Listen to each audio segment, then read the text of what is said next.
शिव भक्तों के लिए 2 साल बाद खुशी की बात है। पिछले 2 साल से कोरोना संक्रमण के चलते प्रतिबंधित हुई कांवड़ यात्रा अब फिर से शुरू होने वाली है, जिसमें शिव भक्तों को पूरी छूट दी जाएगी। कांवड़ यात्रा के चलते तैयारियां भी पूरे जोर शोर से की जा रही है। सावन शिव भक्तों के लिए खास होता है। मान्यता है कि सावन महीने में भगवान शिव की पूजा अर्चना करने से भगवान शंकर प्रसन्न होते हैं। भगवान शिव को प्रसन्न करने और उनका आशीर्वाद प्राप्त करने के लिए लाखों श्रद्धालु कांवड़ यात्रा निकालते हैं। मान्यता है कि ऐसा करने से भगवान शिव भक्तों की मनोकामनाएं पूरी करते हैं। कहा जाता है कि भगवान परशुराम भगवान शंकर के परम भक्त थे। मान्यता है कि सावन महीने में सबसे पहले कांवड़ लेकर बागपत जिले के पास पुरा महादेव गए थे।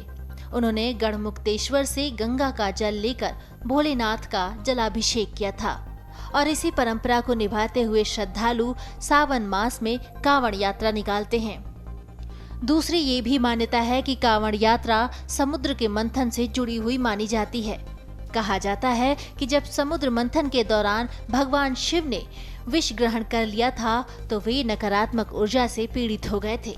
तब त्रेता युग में रावण ने शिव का ध्यान कर कांवड़ में गंगा जल भर कर लाया और उन पर अर्पित किया। इससे शिव जी नकारात्मक ऊर्जा के प्रभाव से बाहर आ गए थे। हिंदू धर्म के अनुसार कांवड़ियों को एक साधु की तरह रहना होता है। गंगा जल भरने से लेकर उसे शिवलिंग पर अभिषेक करने तक का सफर नंगे पांव करते हैं। यात्रा के दौरान किसी भी तरह के मांसाहार की मनाही होती है। इसके अलावा किसी को अपशब्द नहीं बोला जाता। इसके अलावा चारपाई बेड पर भी बैठने की मनाही होती है। चलिए जरा कांवड़ यात्रा के इतिहास पर भी गौर करते हैं।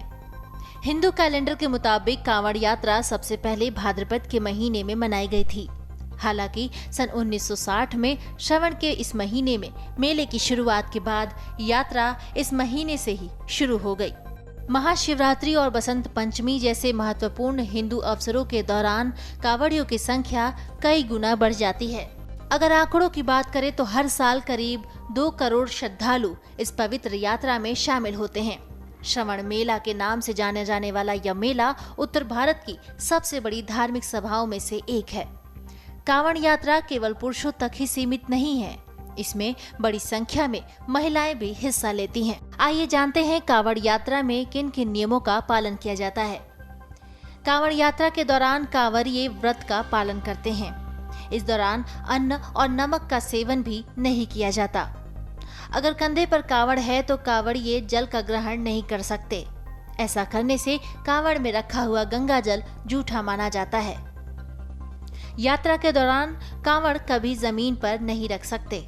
कांवड़ को हमेशा टांग कर ही रखा जाता है। कांवड़िए बिना शिवजी को जल चढ़ाए वापस घर नहीं जा सकते।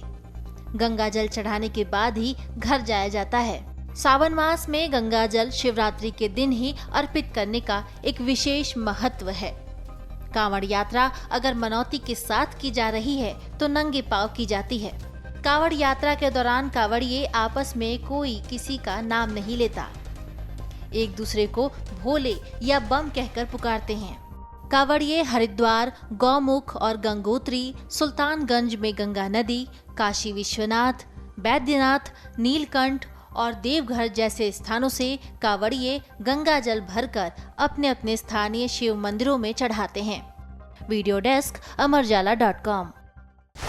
डाउनलोड करें अमर उजाला ऐप और पाएं खबरें लगातार। अगर आप ये वीडियो YouTube पर देख रहे हैं तो हमारे चैनल को सब्सक्राइब करें और बेल आइकन को दबाना ना भूलें। अगर आप Facebook पर ये वीडियो देख रहे हैं तो हमारे पेज को लाइक करें।